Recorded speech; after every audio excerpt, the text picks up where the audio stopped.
खुलुमबाय। बे समाव मोनसे गोदान रादाब लाबोनानै होफैदों।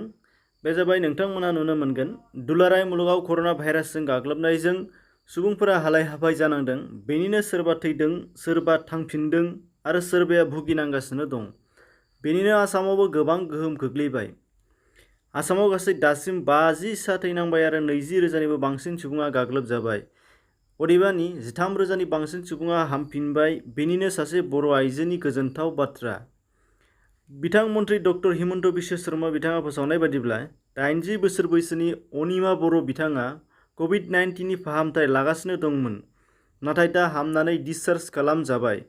बेनि सिगांनो बिथाङा मा बुंदोंमोन फै खोनासंनानै लानि। এটা থাকি বহুত ভাল পাইছো। এটা শুশ্ৰূষা, যত্ন, ব্যৱহাৰ মানে এনেকুৱা মানে সিহঁতৰ ব্যৱহাৰতে বেমাৰ ভাল হৈ গৈছে।